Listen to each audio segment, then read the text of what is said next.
So, to start, there's this woman, her name's Shiloh Hendricks.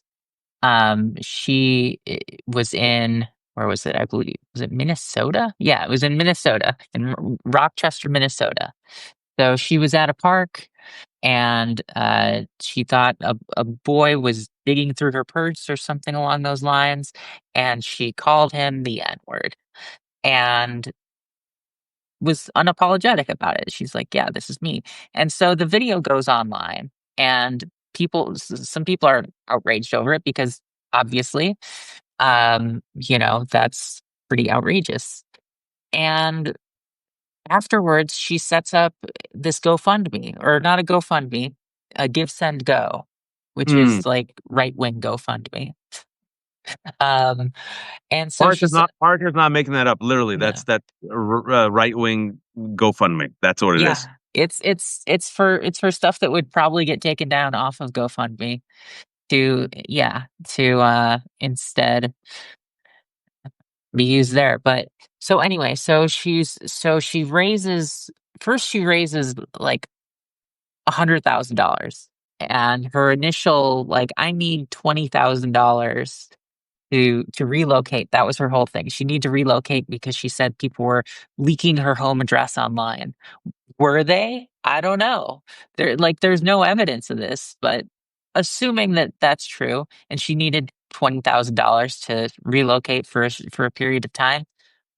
Okay, well she got that, and then it moved. They switched the goal to 500,000 and she got that. And then they switched the goal to 800,000.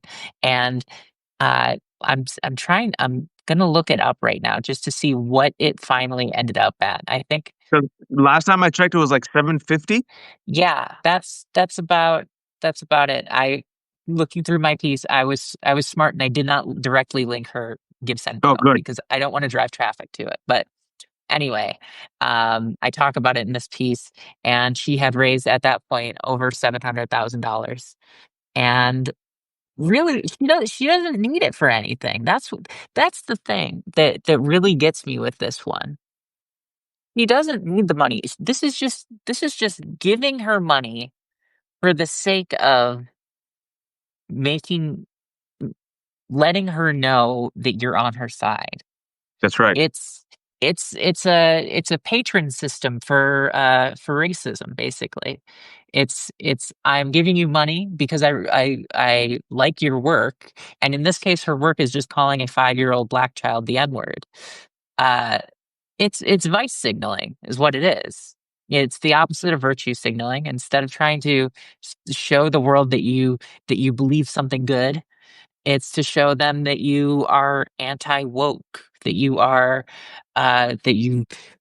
anti-DEI, which all of those things just boil down to that you're really racist. Um, Uh, You, yeah, you mentioned vice signaling, and I leave it to Parker for mainstreaming sane washing, which I use all the time, and I give you credit. But vice signaling, I think that was so good and on point because it literally, she doesn't need the money. She's not the victim. She is the aggressor. She's a grown woman repeatedly calling a 5-year-old autistic boy the N word. In Daily Wire, Matt Walsh, this isn't just the fringe, this is now the mainstream of the MAGA movement, says, "We have to make you into our hero. You are the martyr." Wait for it, folks.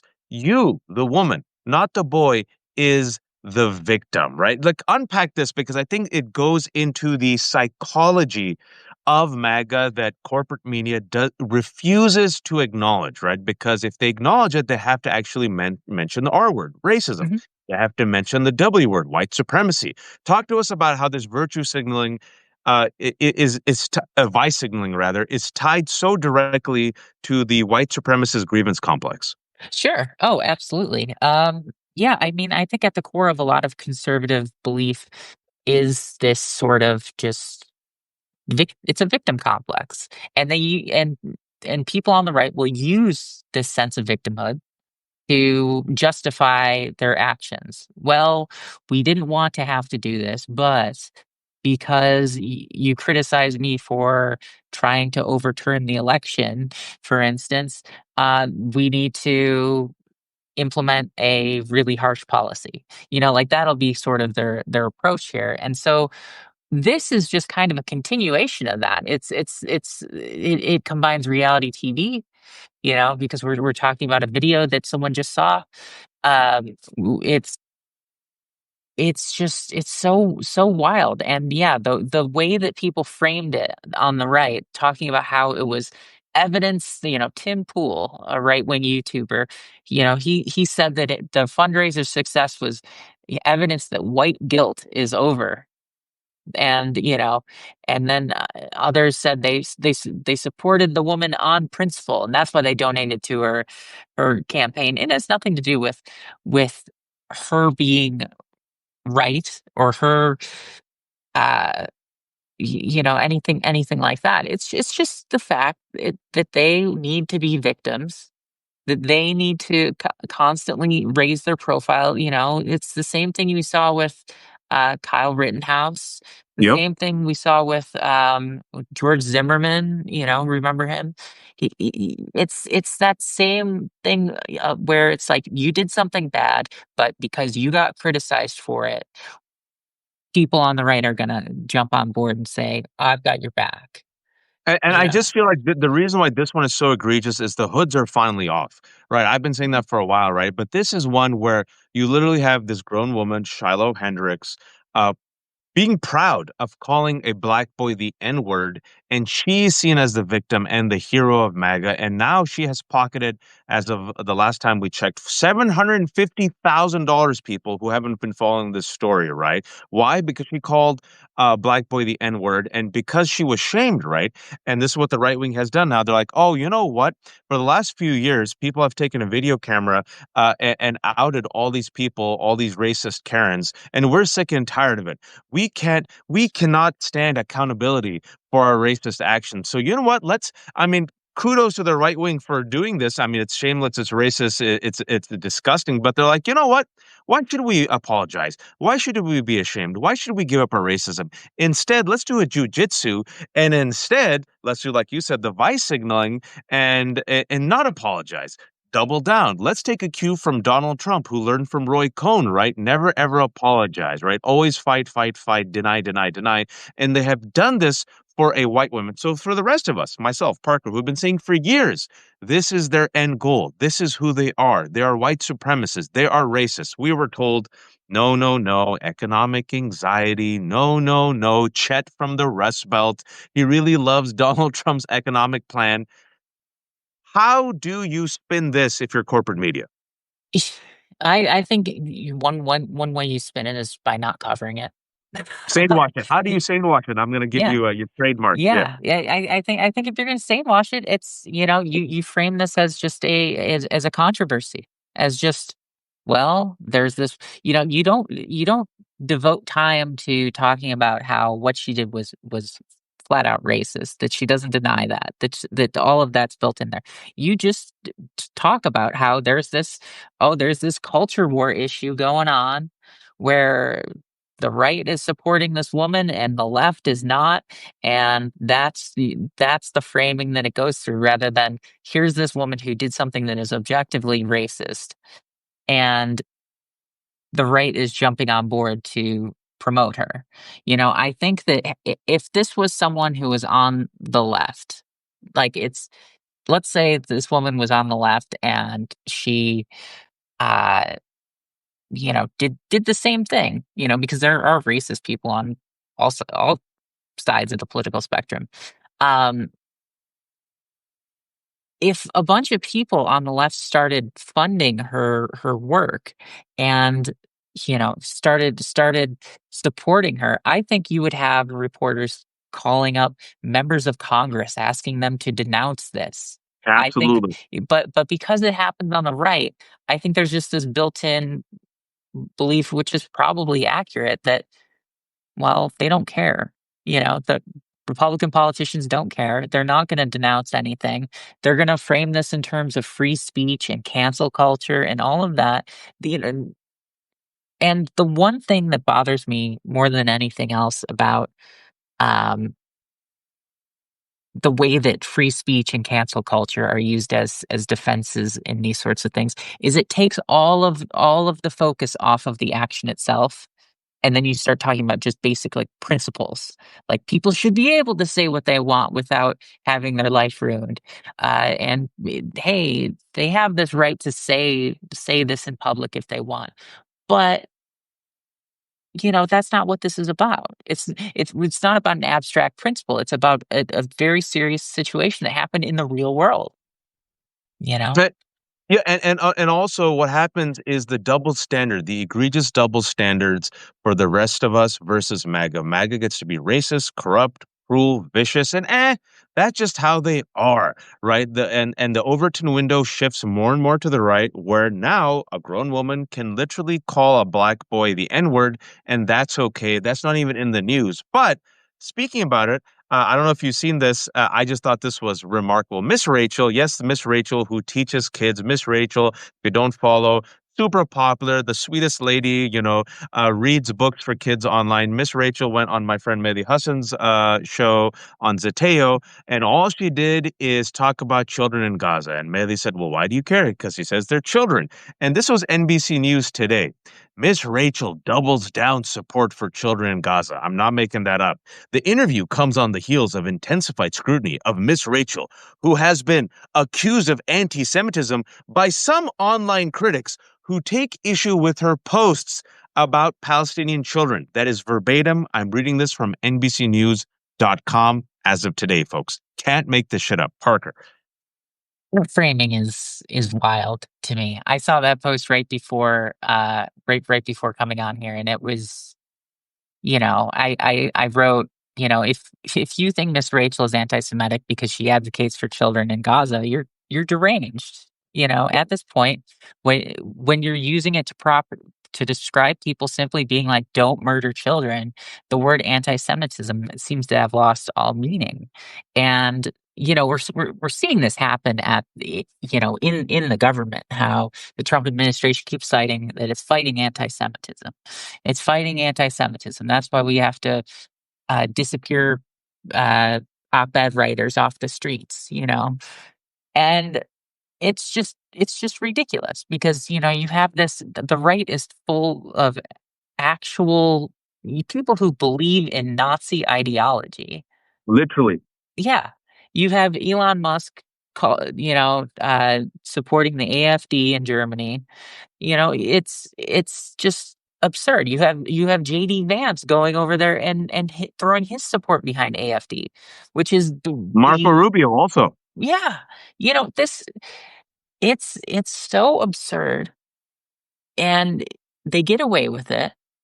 And then we have to read articles, where are the articles that, accuse JD Vance of anti-Semitism for supporting AfD or Elon Musk or, doing Elon Musk doing a Nazi salute, I mean, all of this is so flipped and so inverted where you have anyone who says anything positive about, you know, people who live in Gaza, just simply saying they shouldn't die for the actions of Hamas, what Hamas does and it's sort of like thinking about like I wouldn't want being in the United States, I wouldn't want people to judge me based on the actions of Donald Trump.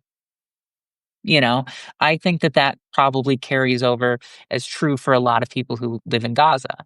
They shouldn't be held accountable for actions carried out by Hamas. And if Israel wants to fight Hamas, they can't just attack the entire area. They can't just clear it out. That is the problem. That is what people are talking about, and that is what Miss Rachel is talking about when she supports children in Gaza. She just wants them to live. That's it. She didn't her statements. She's never said that she believes that Israel shouldn't exist. She's never said that she's never said anything in support of Hamas or the October 7th attacks. She's just said some really basic stuff that you would expect to be the bare minimum. And to have news outlets writing things like, she's been accused of anti-Semitism by some online critics. Okay. Like Like, why? you literally elevate the framing.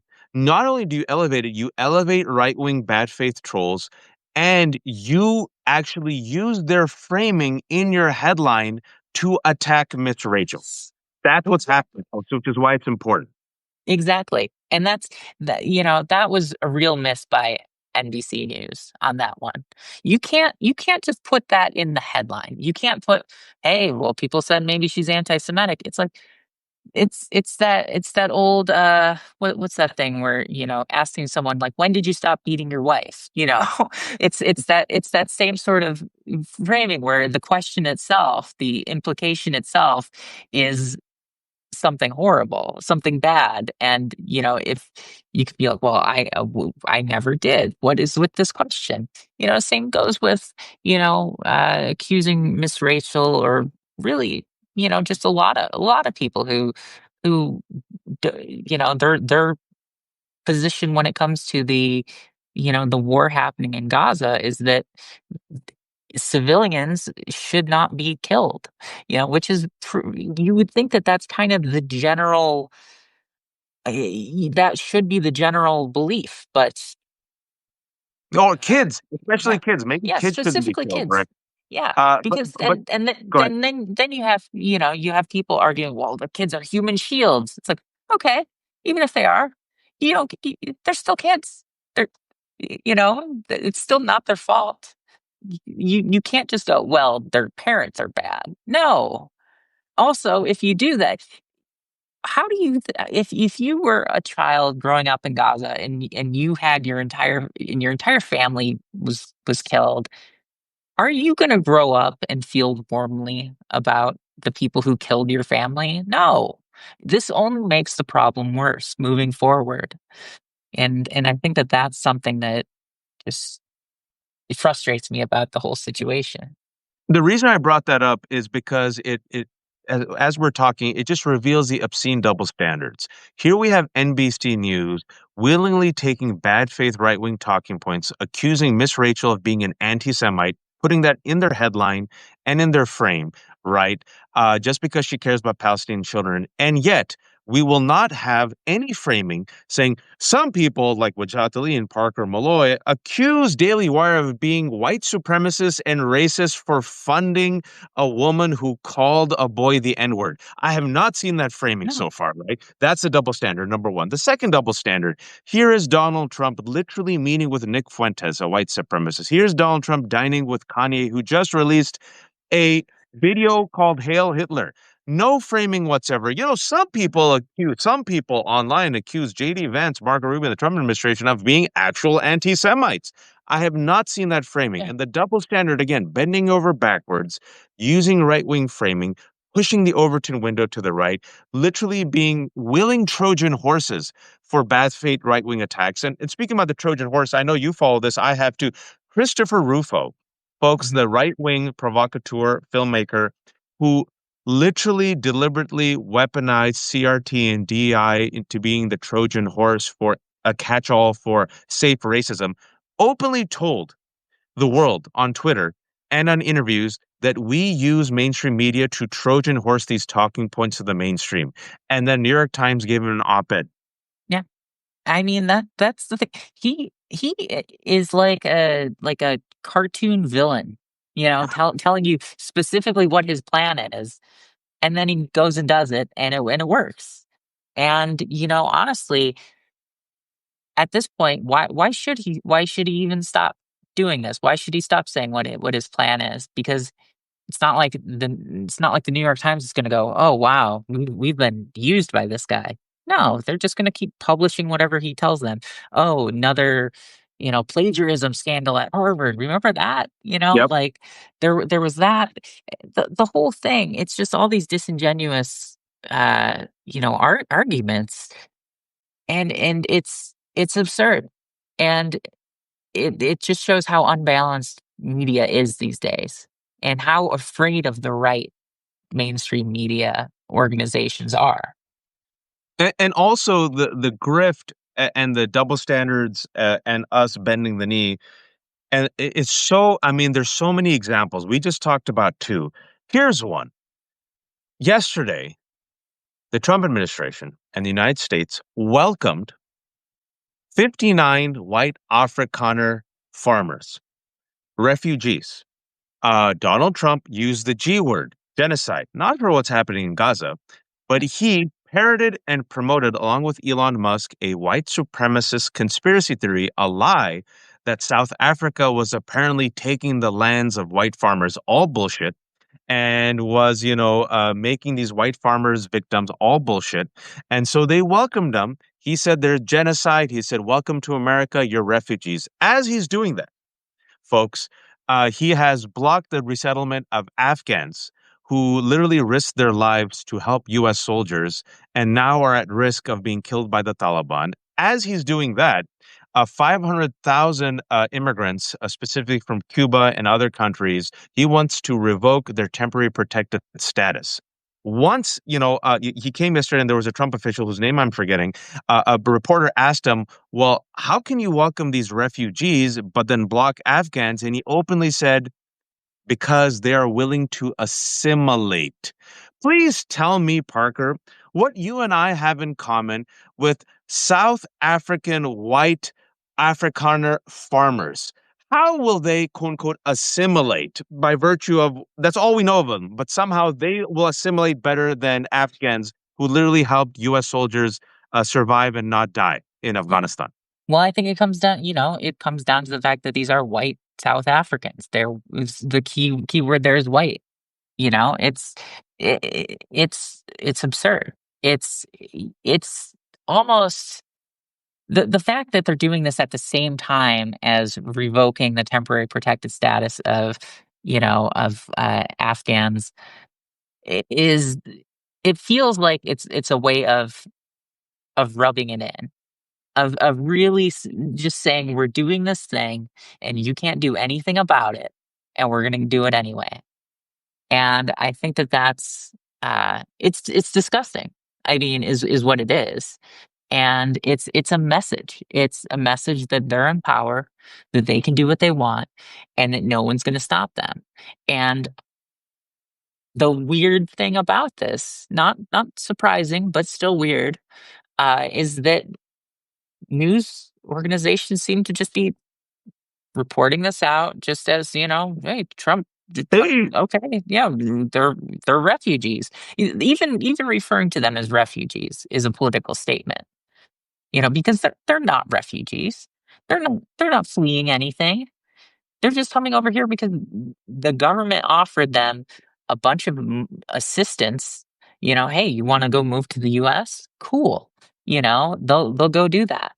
And it's beyond insulting to people who are actually here seeking asylum and getting thrown into an El Salvador prison yep. uh, as a result of just trying to find a better life. Um, but yeah, Well, we that's still we still can't use the R word. We still can't use the. I mean, we do. I call it out. They still don't connect the dots. They don't use the R word. They don't use the N word Nazis. They don't use the white supremacist word. When Donald Trump and Elon Musk are openly, folks, this is a white supremacist conspiracy that has gone mainstream over the past few years. I was on top of it. A few others were on top of it. And slowly but surely, it was promoted by Elon Musk. Elon Musk then gets into the ear of Donald Trump. Donald Trump promotes it. It's bullshit.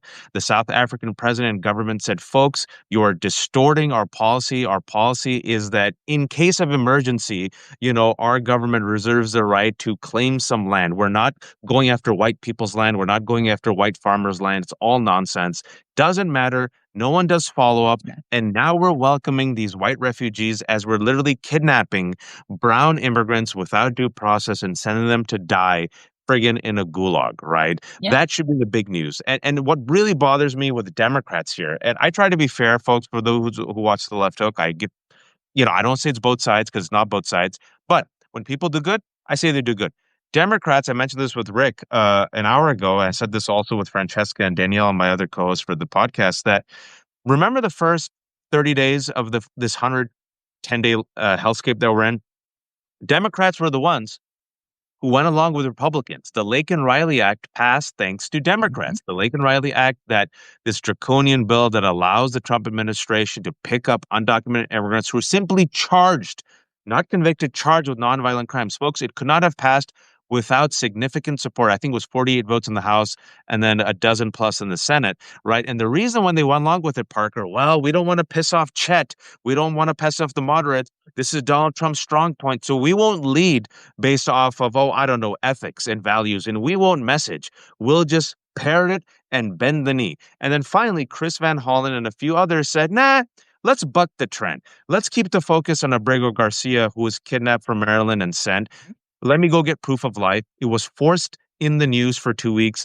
The media, like the dog from Up, squirrel, squirrel, squirrel, were forced to talk about it. They did some follow-up questions with Caroline Levitt. The Trump administration was seen as weak and completely hypocritical. And now, Parker, double digit negative for Donald Trump. He's double Yeah. digit negative of Kilmar Garcia. Mhm.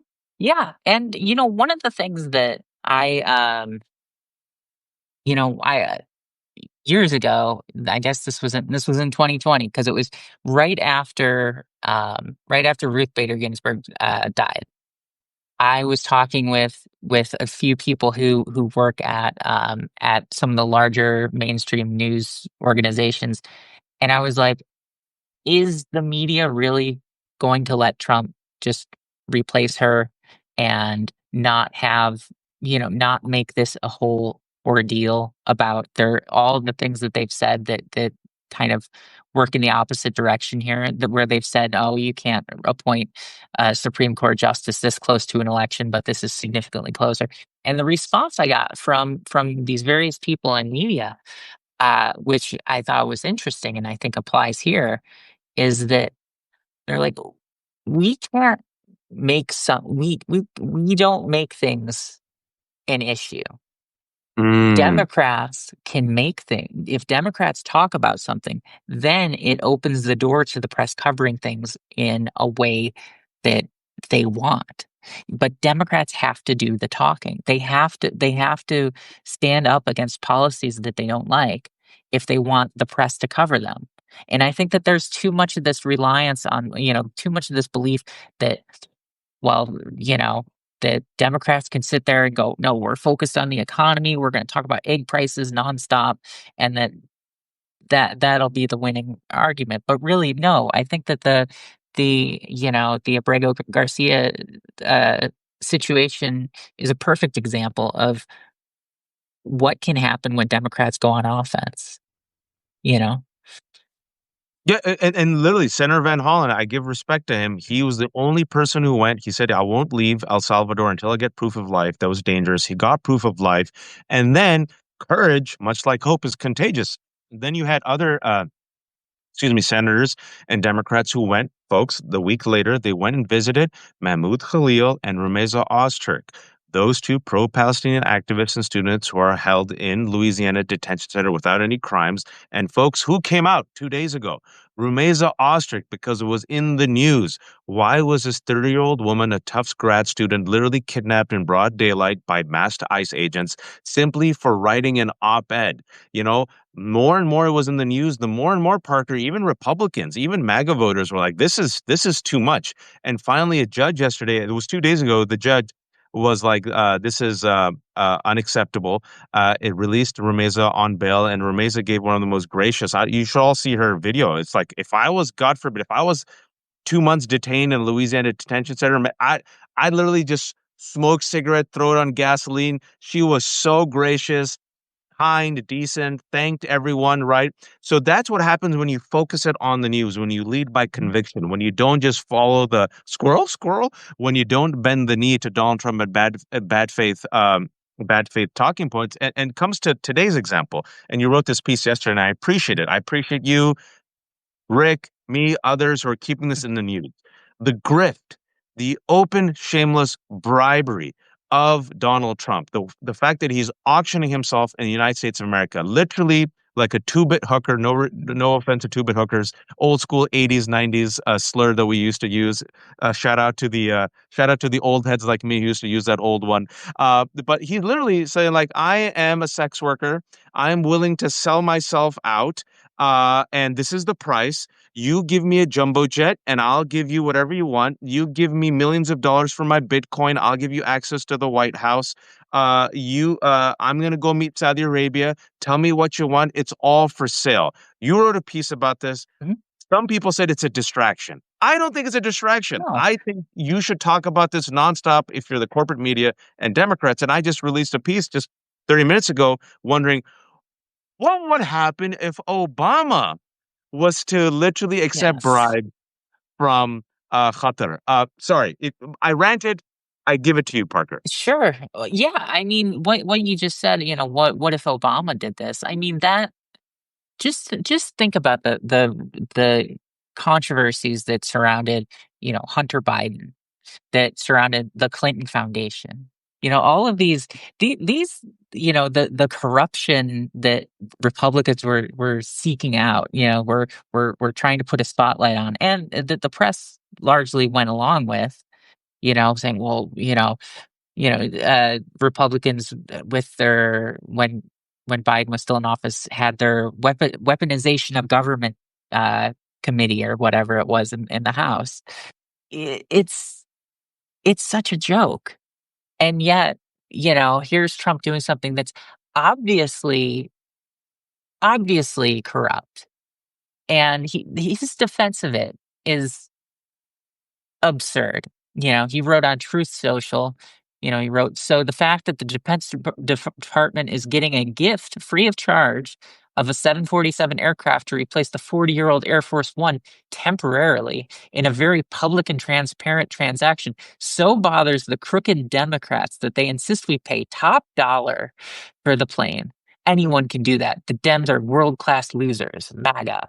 Like, it's a $400 million bribe.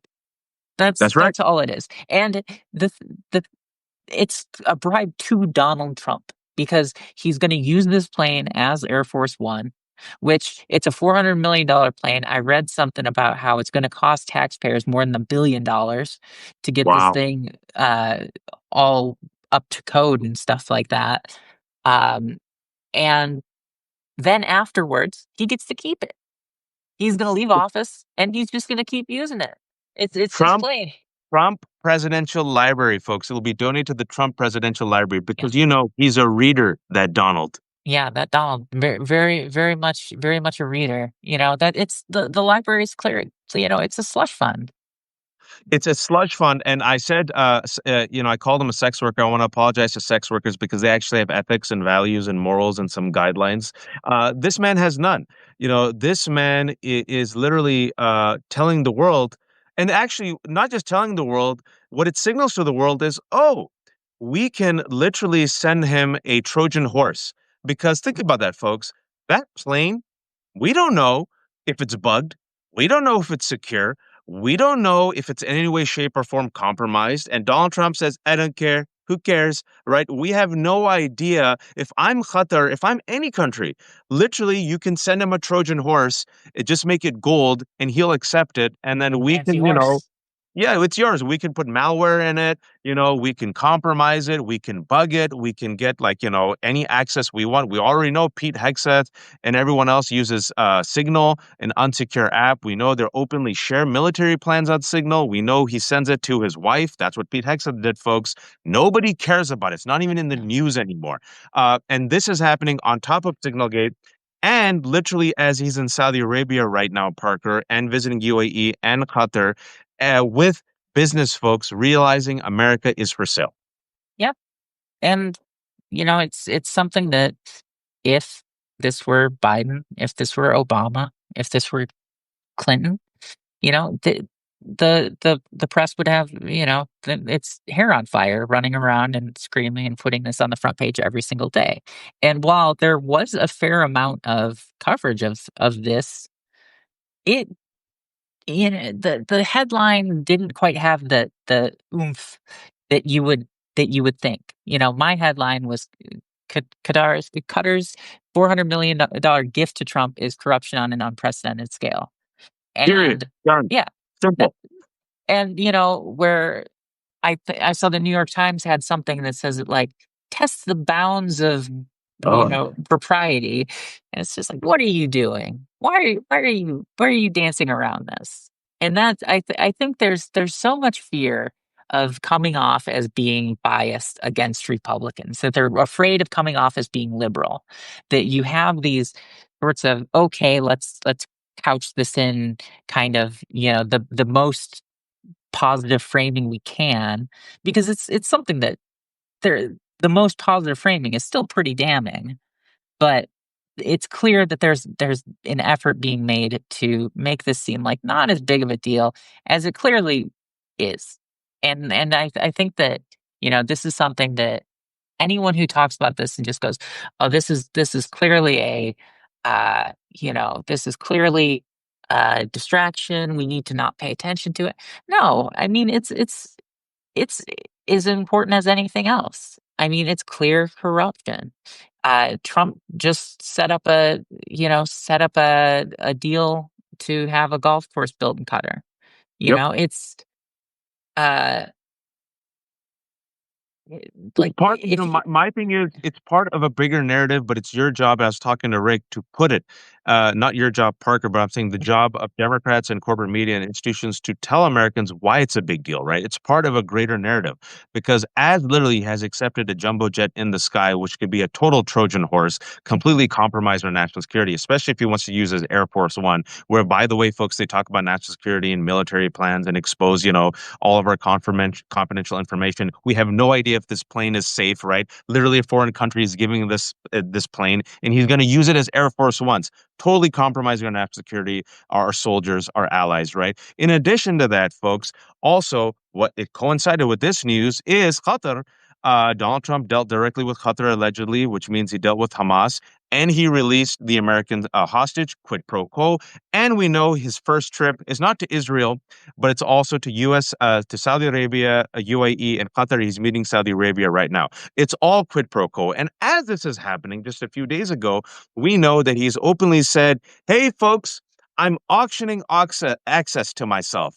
By the way, whoever buys the most Trump meme coin, you will get a meeting with me at one of my, wait for it, golf courses." So more grifting. And then whoever gives the most money, you'll get a private tour of the White House. So if I'm sitting there and I'm not, I don't know, a Secret Service agent, a person trained in tradecraft, Iran, UAE, Qatar, any country, Israel, I'd say, okay, this is easy. For 50 million bucks, I could get in the ear of Donald Trump, right? I can get access to him, and then I could go to the White House and, hey, for a $50 million investment, I can buy like $100 billion worth of national security access. Yeah. Oh, absolutely. And I mean, and we all know that, Donald Trump has the tendency to, take whatever the last person he talked to said and implement it. So, I mean, getting in his ear is a huge thing. Getting access to him, it's not as though he has a history of blocking out outside voices. No, he listens to whatever, Laura Loomer or, whoever's in his ear, and Literally, he implements, literally. these horrific policies. So who knows what sort of backroom dealings we're going to get out of this? And also, the fact that I think the hypocrisy, another win, if I was, if I had more influence within corporate media, as like Donald Trump is willing to fly in a luxury plane while he tells your daughters that they should only have two dolls. Yeah, Prosperity for him, austerity for you. I don't know. That just be me, partner. that seems like it's something that the Democrats should be doing, right? That they should be hammering home that message. I don't know why Trump started talking about dolls and really focusing on dolls, but it's such a perfect attack line. Compare and contrast, what he wants for himself. He's throwing himself a military parade on his birthday. But no, How you much get money would that $2. be? I think it was like $50 million of our taxpayer dollars, right? Or 40? Something around there. I'm gonna actually look it up while we're sitting here. So yeah, so Trump is going to throw himself a military parade, which is what authoritarians do. It's going to cost millions of dollars of taxpayer dollars. Parker's going to get the final Yeah, number. He's 45 going million. 45 million of your taxpayer dollars, folks. Yeah. Wonderful. You're paying more for the price of eggs. Donald Trump has reneged his promise of bringing the price of eggs down and the economy getting better. And now the spin is, hey, it's going to be tough for a little bit. But guess what? Does your daughter really need $30? She just Mm, needs two. But while your She's daughter gets $2, I get to have a gold mansion in the sky. yes. Eh, that's exactly it. Uh, it kills me. Parker, for people who are watching and people tuning in, thanks so Yeah. much, folks. I know it's outrageous. I know it's angry.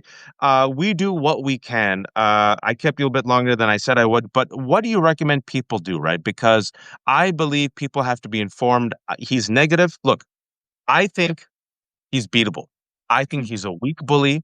I think he has a weak chin. I think he has weak knees. I think MAGA is weak. I think all this victimhood reveals their weakness. Always whining, always complaining, mhm, right? At the end of the day, white supremacy has always been weak and fragile, but ultimately, sadly, bloody and destructive and self destructive, right? Their mhm. weakness is shown in the framing, in the fact that the people who they elevate, right? I believe we have the majority. I believe we have the numbers. I believe you've seen when people are aware or informed, even his base is turning on him, right? There's cracks with the kidnapping of Abrego Garcia, with the kidnapping of Romeza Oster, with the austerity measures, the trade wars. They're deeply unpopular. Within 100 days, Parker, he is underwater across the board, and now he's underwater even on immigration. And Mhm. now we know, even with the China tariffs, that they've gone down to 10%, folks, or 20%. That's 20% more than when Biden was in office. That means that things are going to be more expensive, right? It's not good. It's all bad. And we have Democrats, as of right now, folks, Democrats, the DNC has made a move. As all this is happening, as Parker and I have been talking about 45 minutes, the DNC, Parker, I don't know if you've seen the news, is spending all of its time trying to remove Dave Hogg and who else? I think they've attacked Yeah, there Hogg was and another someone. one. Uh, the, Yeah. they're attacking Hogg and another individual and removing them for leadership.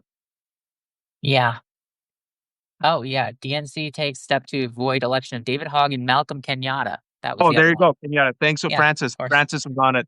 PJ, thanks you're on it. Yeah. So there you go. You got David Hogg, Malcolm Kenyatta, pretty popular, a millennial, Gen Z-ish, Yeah. young, not perfect. No one is, but nonetheless, have leadership roles. And literally the DNC now, not Republicans, the DNC is focusing all of its missiles and cannons on removing David Hogg and Kenyatta as we speak. Yeah.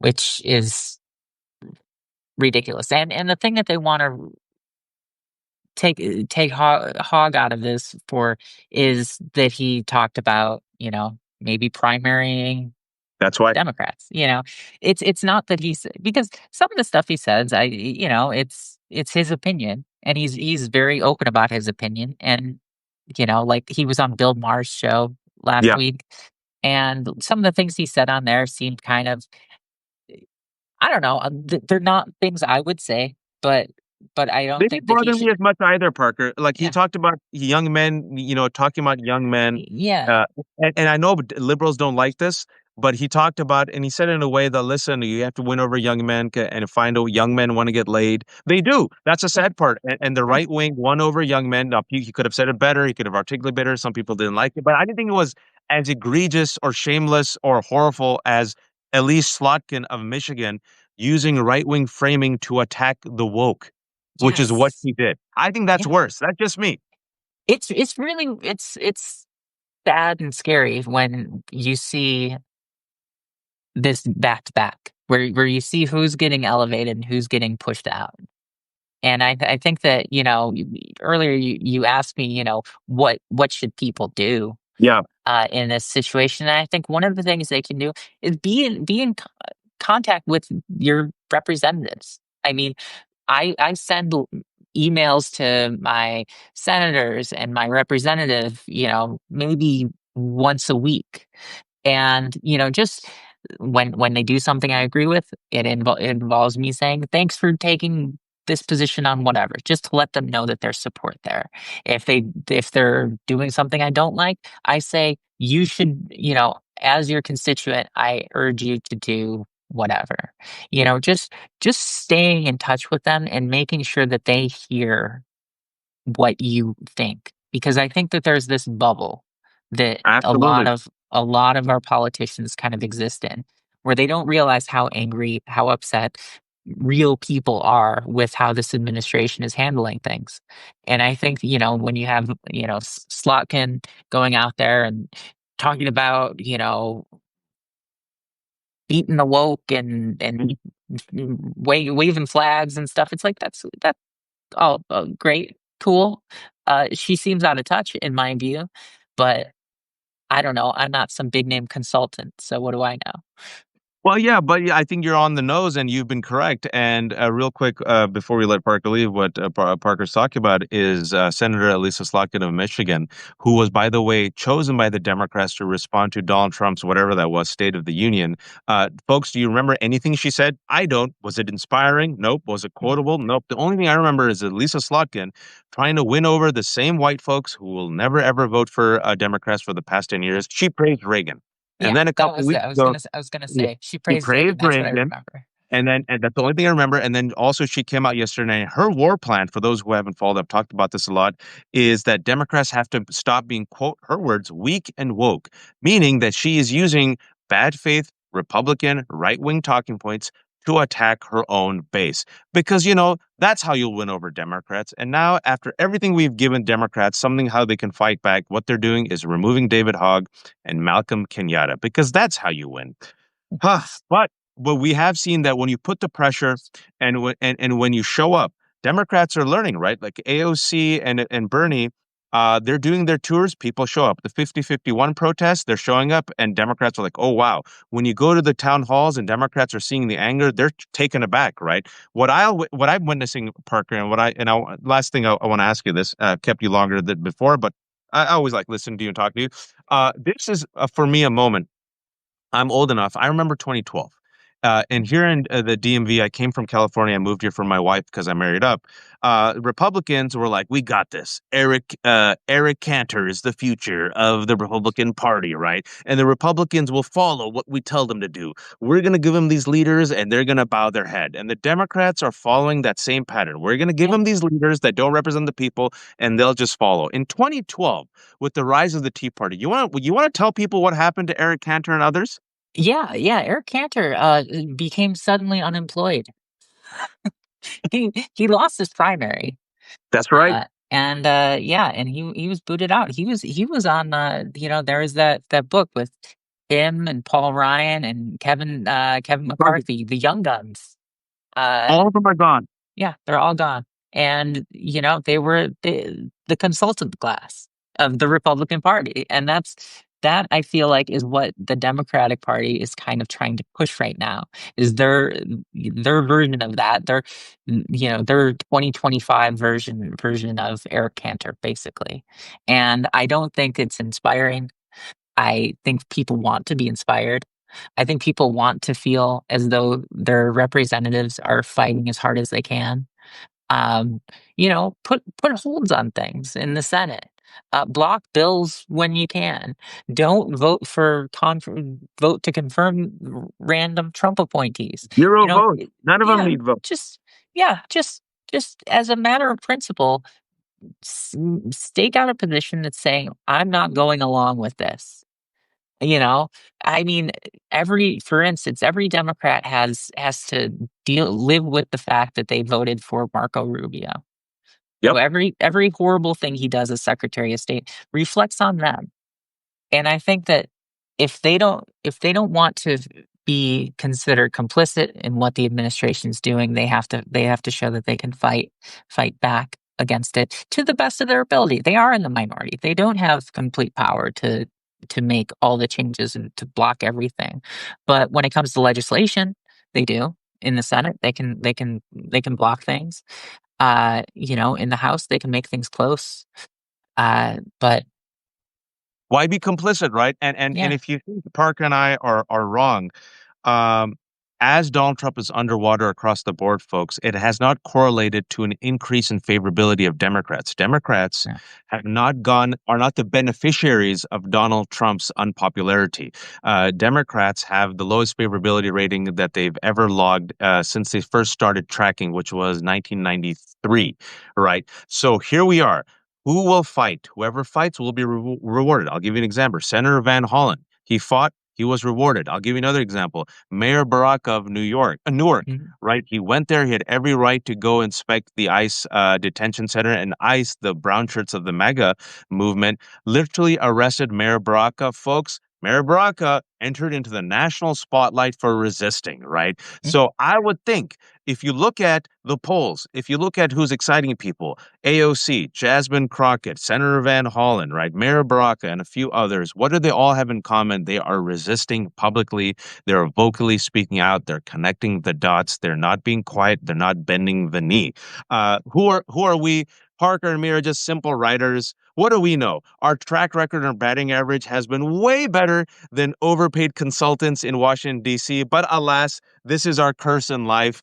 We are brown and white Cassandras, but we still keep doing what we're doing. Parker, I always enjoy what you write. You're ahead of the Thank curve. you. Please shamelessly promote yourself to the nearly 1,000 people watching. Sure. Well, hello, nearly 1,000 people. Yeah, I'm Parker Malloy. I write The Present Age. If you're not subscribed to it, you should go check it out. I write about media and politics and culture and how they all intersect. Uh, I'm sure there'll be a link somewhere, but you can also just it's at readtpa.com. So I go will check it link out. to it. I will link to it to the write up. And for those who joined us halfway in this 50-minute conversation, we're going to have this up in about 10, 15 minutes on Parker's website, Read TPA, and on my website, theleftook.substack.com. Folks, I am a fool. I have kept everything without paywall because I'm a terrible, according to my immigrant parents, I'm just a moron. I'm a bad capitalist. But I depend on the kindness of strangers. So pay what you can. You're going to have this for free on my website and Parker's website in a couple of minutes. It's theleftook.substack.com. I also co-host Democracy-ish with my fantastic co-host Danielle Moody. It's live Monday and Friday, 12 p.m. Eastern Time on Danielle Moody's YouTube. And I also do a midweek check-in with Danielle on Wednesday. And I do a Thursday check-in with Francesca Fiorentini. You can catch me and Parker on Blue Sky and all the socials. And folks, please, please, I'm covered in good karma. There you go. I'll tell my dad that. My mom and dad every day, they're like, please just add a paywall to the comments. Why do you do this? But maybe I will. But so far, I've kept it paywall free. No paywalls. So I want people to be informed because I believe I'm willing to use the words. Parker and I use the words no one else uses. I believe Yeah. we're dealing with a fascist regime. I believe they are racist. I believe their end goal is white supremacy. And I believe that the majority has to resist it by any means necessary. And speaking about resistance, today is the final drop of Andor, a fantastic show. If you haven't seen, the last three shows are coming out today. In that show, the reason why I want to end on this is it shows how in the Star Wars galaxy, it takes a bunch of folks who don't have lightsabers, who don't have superpowers, to come together to bring down the Empire. And if it wasn't for those average Jose's and Joes and Andors, no spoiler alert, uh, doing what they could with their time and their efforts, the empire would not come down. So if you haven't seen the show, check it out. The last batch of episodes dropped today, and there's a great quote from Andor and Rogue One. Again, following a ragtag group of misfits, people who don't have power, money, or lightsabers. It focuses on those people within the empire, part of the rebellion who fought back. There's a great quote. Rebellions are built on hope. So hope and courage is contagious, folks. If you can, be kind, take care of yourself, and please, oh please, don't be a fascist. Thanks, Parker. Thanks. Take care, everyone.